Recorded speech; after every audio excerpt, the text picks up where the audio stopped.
श्री गुरुभ्यो नमः। हरि ओम। ओम नमो भगवते वासुदेवाय।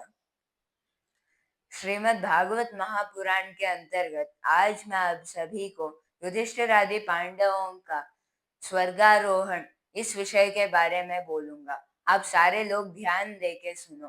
पिछले भाग में हमने जाना था कि युधिष्ठिर जी हस्तिनापुर में घट रहे सारे अपशकुनों को देखकर बहुत ही दुखी हो रहे थे और उसी समय अर्जुन जी भी द्वारका नगरी से वापस आते हैं और उनके वापस आते ही युधिष्ठिर जी ने उनको बहुत सारे प्रश्नों को पूछा, जिसके अंदर मूल उन्होंने दो तरीके के प्रश्न पूछे। एक के अंदर अर्जुन क्यों ऐसे उदास रूप से था और दूसरा कि श्री कृष्ण परमात्मा और सारे यादव जन कैसे हैं। ऐसे सारे प्रश्नों को पूछते हैं। यहाँ तक हमने पिछले भाग में जाना था। अब वहां से आगे युधिष्ठिर जी के ऐसे प्रश्नों की झंडियों को डालकर देख अर्जुन जी, जो कि पहले ही शोकित थे, अब उनका शोक दुगना हो गया। वह बहुत ही दुखी हो गए क्योंकि पहले ही श्री कृष्ण परमात्मा के विरह से वह दुखित हो रहे थे और उसके ऊपर उनके भाई के प्रश्नों को सुनकर उन्हें बहुत दुख होना प्रारंभ हो गया। उनके उस दुख से उनका मन, उनका हृदय और उनके मुंह पूरे सूख गए थे। उनके हाथ और पैर कांप रहे थे, मानो कि उनको बहुत ही बड़ा कुछ तो हो गया है। तब अर्जुन जी जैसे तैसे करके बात करने के लिए सारे शक्ति को एक के अंदर मिलाकर ऐसे युधिष्ठिर जी से बोलना प्रारंभ करते हैं। वह बोलते ऐसे हैं कि वह बहुत ही गदगद स्वर था, मानो कि वह ठीक से बोल ही नहीं पा रहे थे, इतने शोकित थे। वह ऐसे बोलते हैं, ओ महाराज, ओ युधिष्ठिर महाराज, श्री कृष्ण परमात्मा तो मेरा सुहृद भाई है। वह मुझे छोड़कर चले गए हैं। उन्होंने मुझे अपने माया से ठग लिया था। अब तो वह मुझे छोड़कर चले गए। उनकी माया के साथ वह मुझे छोड़कर चले गए। उनके कारण मुझे जो भी पराक्रम मिला था, यानी कि त्रिलोक में जो भी यश प्राप्ति हुई थी, उन सारे चीजों को लेकर वह चले गए हैं। उन्होंने मेरे साथ बहुत ही छल रूप से व्यवहार किया है। श्री कृष्ण परमात्मा के बिना इस संसार में एक क्षण बहुत ही दुखद क्षण बन जाता है। एक क्षण बहुत सारे वर्षों के जैसे लगने लगता है। अब तो वह शाश्वत के लिए मुझे छोड़कर चले गए। पूर्व काल में जब द्रौपदी के स्वयंवर के समय मत्स्य भेदन के लिए उन्होंने मेरे अंदर बहुत साहस भरा और उन्होंने बोला कि तुम इसे करो, तुम्हें कल्याण होगा। ऐसे बोलने पर मैंने उस मत्स्य भेदन को किया। उससे क्या हुआ कि मुझे द्रौपदी पत्नी के रूप में मिल गई और उसी समय जो भी राजा उस जगह पे मेरे ऊपर हमला करने आए थे, उन सारे जनों से लड़ने के लिए उन्होंने मुझे आसक्ति दी और उन्होंने मुझे अनुमति दी, जिससे मैं उन पर लड़ के जय को प्राप्त कर गया। उसके बाद जब खांडव वन में जब हम शादी के बाद गए थे, तब श्री कृष्ण परमात्मा और मैं ऐसे ही टहलने के लिए गए थे। तब अग्निदेव हमारे पास आके ऐसे बोलते हैं, ओ अर्जुन, ओ श्री कृष्ण परमात्मा, मुझे बहुत मुझे बहुत ही अजीर्ण हो गया था। इसीलिए ब्रह्मदेव जी के बोलने पर मैंने इस खांडव वन को दहन करने के लिए आया था। लेकिन लेकिन इंद्र जी अपने मित्र तक्षक को बचाने के लिए जब जब मैं इस पूरे वन को दहन करना चाहता था, तब तब वह आके वर्षा को, यानी कि बारिश को बरसाते थे, जिससे मेरी अग्नि शांत हो जाती थी। इससे मैं उन औषधियों को नहीं ले सकता। तुम लोग मेरी मदद करो। ऐसा बोलने पर हमने बोला कि हमारे पास तो अभी आयुध नहीं है, तो हम युद्ध करें तो कैसे करें। तब उन्होंने मुझे और श्री कृष्ण परमात्मा को आयुध दिए। मुझे अक्षय तूणीर, 2 अक्षय तूणीर और गांडीव धनुष दिया, और श्री कृष्ण परमात्मा को पांचजन्य शंख और सुदर्शन चक्र दिया। इसके साथ हम दोनों इंद्र जी के ऊपर युद्ध करना प्रारंभ करते हैं, और उसके बाद हम लोग इंद्र जी के ऊपर जय को प्राप्त करते हैं, और फिर उस खांडव वन को अग्निदेव को समर्पित करते हैं, जिससे उनका वह अजीर्ण संपूर्ण रूप से शाश्वत के लिए पूर्ण हो जाता है, उनका अजीर्ण चला जाता है। ऐसे मुझे आयुध मिलने के लिए पहली बात पे मदद करने वाले उन महान श्री कृष्ण परमात्मा ने अब मुझे छोड़ के चले गए। अब तो मैं उनके बिना एक मृत शरीर के जैसा हूँ। वह जब तक मेरे साथ रहे तब तक मैं एक जीवित शरीर के जैसे था। अब वह मुझे छोड़कर चले गए, इसीलिए मैं मृत शरीर बन गया। जब हम यानी कि मैं भीमसेन जी और श्री कृष्ण परमात्मा उस जरासंध के वध के लिए गए थे, तब श्री कृष्ण परमात्मा के कृपा के कारण भीमसेन जी ने उस जरासंध को मौत के घाट उतार के, उन्होंने उस जरासंध ने जो भी राजाओं को बंदी बनाकर रखा था अपने महाभैरव यज्ञ को पूर्ण करने के लिए, उन सारे लोगों को छुड़ा कर लाए थे। उन सारे लोगों के कारण ही आपने राजसूय यज्ञ को कर पाए थे। इसके लिए श्री कृष्ण परमात्मा का हाथ ही सबसे अधिक है। वह बहुत ही अन्योन्य रूप से आपको सम्राट बनाने के लिए मदद किया था। उन्होंने आपको चक्रवर्ती बनाने के लिए जरासंध का वध हमारे हाथों करवाया था। श्री कृष्ण परमात्मा हमारे लिए बहुत ही मदद किया था। एक चीज है तो, जब राजसूय यज्ञ के समय आप और द्रौपदी देवी ने पट्टाभिषिक्त हुए थे, उस समय सारे पवित्र जलों से द्रौपदी देवी का सिर उस सारे पानी से द्युत होके उस सारे पानी से पवित्र हो गया था। लेकिन उसी बाल को दुष्ट दुशासन और वह सारे कौरव जन राज्यसभा में सारे लोगों के आगे पकड़कर वस्त्रापहरण करते हैं, और उस समय द्रौपदी जी के आंखों से जो भी आंसू बाहर आए थे, उन आंसुओं से ही कौरव जनों की एक मृत्यु की अग्नि सृष्टि हो गई थी।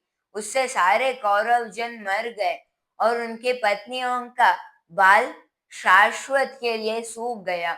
उनके आंखों में आंसू भरना प्रारंभ हो गए थे। ऐसा श्री कृष्ण परमात्मा ने उनके बुद्धि कर्मानुसारिणी नाम के एक वाक्य को आगे बढ़ाया था। उन्होंने द्रौपदी देवी को बचाते हुए उन दुष्टों को अपने कर्मों का फल प्राप्त करने जैसा कर दिया था। अब तो वह श्री कृष्ण परमात्मा जो भी हमारे लिए इतने सारे चीजें करते हैं, अब तो वह हमें छोड़ के चले गए। वह हमारे ऊपर बहुत ही छल रूप से नाटक करके चले गए। जब वनवास के समय दुर्वासा मुनि वहां पे आते हैं, तब श्री कृष्ण परमात्मा ने हमें बचाने के लिए द्रौपदी देवी के पास रहने वाला वह अक्षय पात्र के अंदर उस अक्षय पात्र के अंदर रहने वाले एक पत्ते को खा के उनका पेट भर गया था, जिससे वह सारे दुर्वासा मुनि और उनके सारे शिष्यों का भूख निवारित हो गया, और इस पूरे संसार में रहने वाले सारे जनों को तृप्ति मिल गई। क्योंकि अगर भगवान श्री कृष्ण ने कुछ भी खाया हो और उससे उनको तृप्ति मिली है, तो यह सारे प्रपंच में, सारे संसार में रहने वाले हर एक व्यक्ति को तृप्ति मिल जाती है। श्री कृष्ण परमात्मा ऐसे महान व्यक्ति हैं, लेकिन उन्होंने हमारे ऊपर कपट बुद्धि डाल के हमसे दूर चले गए। और फिर जब वनवास के समय में तपो शक्ति को प्राप्त करने के लिए हिमालय को गया था, और जहाँ पे मैंने पार्वती समेत भोला शंकर जी को मेरे युद्ध नीतियों को दिखाकर उनको आश्चर्यचकित करा के पाशुपतास्त्र को प्राप्त किया था, उसके बाद जब मुझे स्वर्ग में एक शाश्वत सिंहासन मिल गया, और जब मैं वहां पे गया था, उस समय इंद्र के आधे जितने सिंहासन पर मुझे बैठा कर सत्कार किया गया था। और उसी समय निवात कवच नाम के एक दानव और उसके बहुत से करोड़ों सैन्य को मैंने अकेले ही संहार किया था। यह सारा श्री कृष्ण परमात्मा का ही आशीर्वाद है। उनके आशीर्वाद के कारण ही मैं इतना सारा कर सका। उसके बाद जब मैं वापस आ गया, तब जब युद्ध के समय उन्होंने मुझे बहुत बार मदद किया था। श्री कृष्ण परमात्मा ने मुझे, जब मैं उधर शोक रूप से हुआ था, तब वह आके मुझे भगवत गीता का उपदेश करके धर्म को छोड़ना मत ऐसे बोल के मुझे युद्ध करने के लिए प्रेरणा दी थी। अब वह श्री कृष्ण परमात्मा मेरे साथ नहीं है, वह हम सारे लोगों को छोड़ के चले गए हैं। श्री कृष्ण परमात्मा के बिना मैं एक मृतदेह हूँ, मैं उनके बिना कुछ हूँ ही नहीं। मुझे इस पूरे संसार में श्री कृष्ण परमात्मा के अलावा और कोई मुझे नहीं जानते। उतना अच्छा श्री कृष्ण परमात्मा ही मुझे जानते हैं। श्री कृष्ण परमात्मा के साथ मैंने हमेशा टहला है, उनके साथ बात किया है, उनके साथ मैंने खूब मस्ती की है, उनके साथ सोया है। और वैसे महान पुरुष ने भी मैंने जो भी अपराध किया था, उन सारे अपराधों को क्षमा करके मुझे सद्गति प्राप्त देने का हमेशा आशीर्वाद किया था।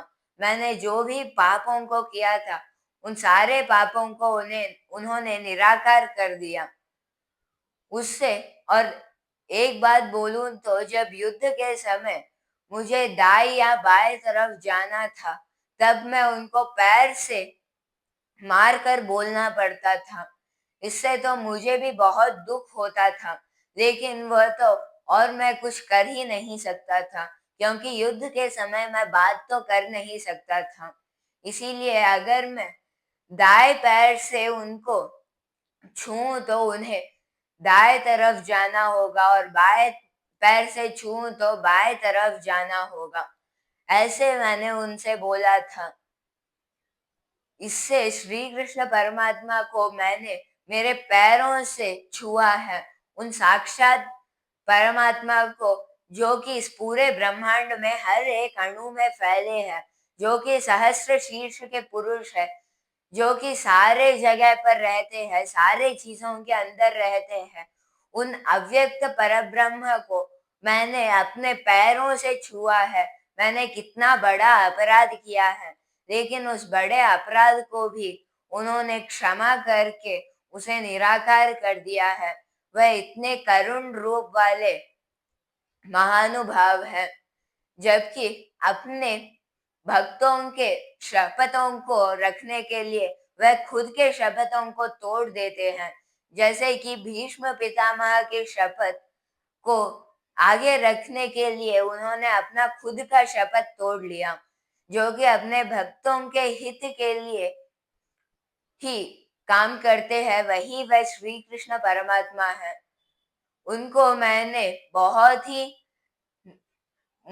उनको बहुत ही नीच स्थान पर रखा। मैंने उन सारे जगत के पिता श्री कृष्ण परमात्मा को सारथी रूप में रखकर उनको मैंने पैर से मारा था। यह मैंने बहुत ही बड़ा अपराध किया था, लेकिन श्री कृष्ण परमात्मा बहुत ही करुणा भाव वाले हैं। उन्होंने उस गलती को, और जो भी गलती को मैंने किया था उन सारे गलतियों को उन्होंने क्षमा कर दिया था। श्री कृष्ण परमात्मा ने युद्ध के समय मुझे अन्योन्य शब्दों से बुलाया था, जैसे कि पार्था, अर्जुना, सखा, कुरुनंदना, ऐसे बहुत से नामों से मुझे बुलाया था। अब तो ऐसे नामों से बुलाने वाला इस संसार में अभी कोई बच्चा ही नहीं है। ओ श्री कृष्ण परमात्मा, तुमने मुझे छोड़कर क्यों चले गए? ऐसे अर्जुन जी दुखित रूप से रोना प्रारंभ करते हैं, और रोते रोते ही वह उस दिन जो घटा था उसके बारे में बोलना प्रारंभ करते हैं। ओ युधिष्ठिर महाराज, आज क्या हुआ पता है आपको? जब मैं द्वारका नगरी से श्री कृष्ण परमात्मा के सारे पत्नियों को लेकर यहाँ पे आ रहा था, तब उसी समय मार्ग मध्य में मुझे गोपों ने रोक कर मेरे ऊपर आक्रमण किया। लेकिन मैं उन सारे पत्नियों को, श्री कृष्ण परमात्मा के पत्नियों को बचाना मेरे हाथों नहीं हुआ। मैंने बहुत ही पाप किया है कि मैं उन सारे जनों की रक्षा ही नहीं कर पाया। उस महाभारत युद्ध के समय जो गांडीव धनुष था वही आज मेरे साथ है। जो भी अश्वों के साथ मैं महाभारत के युद्ध में गया था वही अश्व मेरे साथ है, वही रथ मेरे साथ है, वही अक्षय तूणीर मेरे साथ है, और वही अर्जुन मैं हूँ जिसके पैरों पर बहुत सारे राजा हमेशा पड़ते हैं। लेकिन अब तो मैं उन गोपों के आगे हार प्राप्त करना पड़ा। पता नहीं क्यों, लेकिन वह सारे पत्नी आज चले गए। वह सारे लोगों को उन्होंने अपहरण करके लेकर चले गए। और फिर यादव जन द्वारका नगरी में जो भी रह रहे थे वह सारे पूर्व काल में युद्ध से पहले जब उनको मुनि की शाप मिलती है कि उनका वंश पूरा नाश हो जाएगा, वैसा ही थोड़े दिनों पहले ही घटा था। उन सारे लोगों ने वारुणी नाम की एक मदिरा को पीकर अपने आपस में ही मारपीट करना प्रारंभ कर लिया था। उन्होंने मुष्टि युद्ध करना प्रारंभ करके एक दूसरे को मारना तक प्रारंभ कर दिया। इससे वह सारे आपस में ही झगड़ के मर गए। यह ऐसा है कि एक कांटे को जो हमारे पैर में चुभा होता है उसको निकालने के लिए एक और कांटा जरूरी होता है। इससे उस कांटे को निकालना आसान हो जाता है।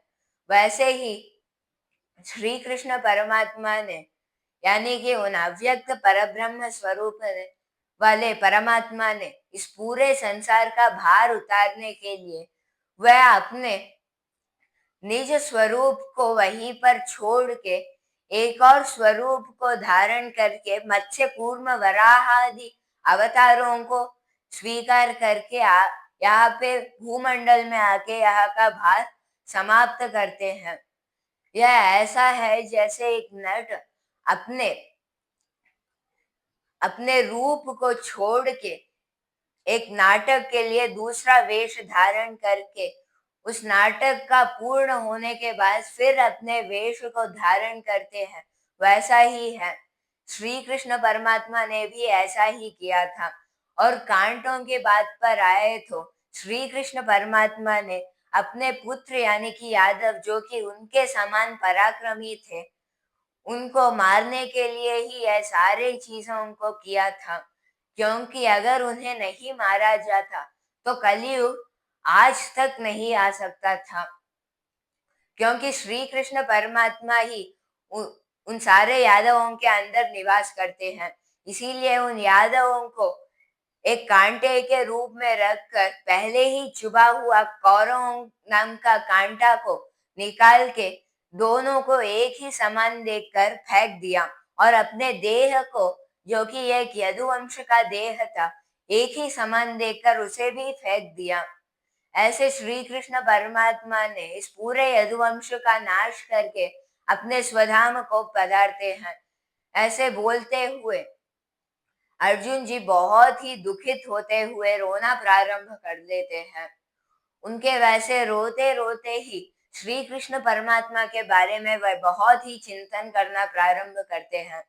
श्री कृष्ण परमात्मा के बारे में हमेशा चिंतन करते हुए उन्होंने उनके चित्त जो भी उनके चित्त में था वह सारे मालिन्य चले गए।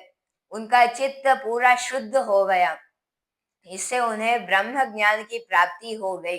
इतने दिनों तक जो भी भगवत गीता उन्होंने सुना था वह भूल गए थे, और अब जब वह श्री कृष्ण परमात्मा के बारे में सोच रहे थे तब वह भगवत गीता का स्मरण एक और बार एक क्षण में हो गया। इससे उनको ब्रह्म ज्ञान की प्राप्ति हो गई और फिर वह श्री कृष्ण परमात्मा के अंदर ही लीन हो गए थे।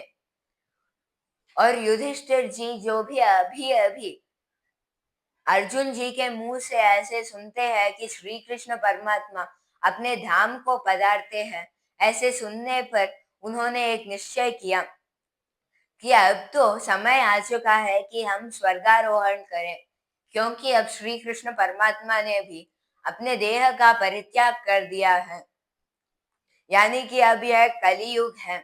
इसीलिए हमें अब इस क्षण में ही हमें स्वर्गारोहण को करना होगा, ऐसे निर्णय लेते हैं। और कुंती देवी अर्जुन जी से ऐसे शब्दों को सुनकर वह भी बहुत फूट फूट कर रोती है, क्योंकि अब उनके तरफ से रहने वाले सारे यदुवंश के लोग मिट गए थे। 4-5 जनाओं के अलावा सारे जन मिट गए थे। इससे उन्हें बहुत दुख हो रहा था। और उसके बाद युधिष्ठिर जी को पता तो चल ही गया, क्योंकि वैसे भी इसी के सूचनाओं से पहले दिख रहा वह अपशकुन सच हो गया। वह अपशकुन इसीलिए दिख रहे थे क्योंकि श्री कृष्ण परमात्मा ने अपने देह का त्याग दिया था और अब कलयुग प्रवेश कर रहा था। पूर्व में भी कलयुग था, लेकिन अब वह राजा बन गया था। इसीलिए अब उसको इस पूरे संसार की अधिकार मिल गया था। अब वह इस पूरे संसार में जो चाहे वह काम कर सकता था। इसीलिए कलयुग आते ही सारे जन अपने धर्म को छोड़कर अधर्म मार्ग में चलना प्रारंभ कर लिए थे। वह अधर्म मार्ग में ही सारे जनों के साथ प्रवर्तन करना प्रारंभ करते थे। अपने माता पिताओं के ऊपर ही टूट पड़ते थे, अपने माता पिताओं के ऊपर ही झगड़ते थे। हर घर में, हर देश में, हर एक राष्ट्र में, हर एक नगर में बहुत जन कली प्रभाव में आकर आपस में लड़ना झगड़ना, अधर्म मार्ग में चलना, असत्यवादी बनना प्रारंभ कर लिया था। युधिष्ठिर जी इन सारे चीजों को देखना प्रारंभ करते हैं। इससे उन्होंने प्रजापत्य नाम का एक यज्ञ करने को चाहा, और उस यज्ञ के पहले ही उन्होंने हस्तिनापुर का राज्य अपने पौत्र परीक्षित महाराज को दे दिया और मथुरा का राज्य शूर सेनाधिपत्य को उन्होंने अनिरुद्ध के पुत्र वज्रनाभ नाम के एक पराक्रमी योद्धा को दे दिया। और फिर उन्होंने प्रजापत्य यज्ञ को प्रारंभ किया। उस प्रजापत्य यज्ञ में उन्होंने अपने वाक को अपने मन के अंदर हवन कर दिया। उनके मन को उन्होंने पंचभूतों में हवन कर दिया और उन पंचभूतों को उन्होंने मूल प्रकृति के अंदर हवन कर लिया और उन मूल प्रकृति को उन्होंने एक शरीर के अंदर हवन कर लिया और उस शरीर को जिसके अंदर पहले से ही मृत्यु का था, उस शरीर को उन्होंने परमात्मा के अंदर लीन कर दिया। ऐसे करके युधिष्ठिर जी संन्यासत्व को स्वीकार करते हैं। उन्होंने सारे गृहस्थ विषय भोगों को छोड़कर संन्यासत्व को लेते हैं और संन्यासत्व को लेके उन्होंने दाशरथी यानी कि दशरथ नंदन श्री राम जब अरण्यवास को जाते हैं वैसे ही उन्होंने नारी वस्त्रों को पहन लिया और फिर वह एक सन्यासी के रूप में ही वहां पे हस्तिनापुर में ही रहने लगे। वहां पे उन्होंने एक भी शब्द स्वर्गारोहण तक बात नहीं किया, जो कि बहुत से दिनों तक का था। उन्होंने एक बात तक नहीं बोला और सारे चीजों को छोड़ दिया। उन्होंने खाना तक छोड़ दिया, पानी पीना छोड़ दिया। उन्होंने अपने बाल को बांधना छोड़ दिया, वह बाल ऐसे ही छोड़ दिए। उन्होंने पूर्ण सन्यासी के रूप में हो गए। ऐसे होके वह बहुत ही दिव्य तेज रूप से श्री कृष्ण परमात्मा के बारे में ही चिंतन करना प्रारंभ करते हैं। तब वह सारे जने स्वर्गारोहण के काल आने पर वह सारे जने उत्तर दिशा के ओर प्रयाण करते हुए स्वर्ग को चले जाते हैं और अपने प्राणों को त्याग देते हैं। और वैसे ही श्री कृष्ण परमात्मा के अंदर हमेशा लीन रहने वाले विदुर जी भी धृतराष्ट्र तथा गांधारी देवी को उपदेश देके उनको मुक्ति देने के जैसे करा के वह प्रभास तीर्थ को चले जाते हैं। और वहां पे उन्होंने अपने पंच भौतिक शरीर को छोड़कर सारे पितरों के साथ अपने लोक को चले जाते हैं। संयमनी नाम के उनके एक राष्ट्र को चले जाते हैं और वह भूअर लोक में था, यानी कि पितरों के लोक में है। और इसके बाद वह सारे लोग स्वर्ग को चले जाते हैं। सारे पांडवों को मुक्ति मिल जाती है और पांडवों के साथ ही द्रौपदी देवी उनके साथ चली जाती है और उनको भी मुक्ति मिल जाती है। विदुर जी अपने यम पद पर हमेशा के लिए अब तक शाश्वत रूप से लोगों के पापों को और पुण्यों को गिन रहे हैं।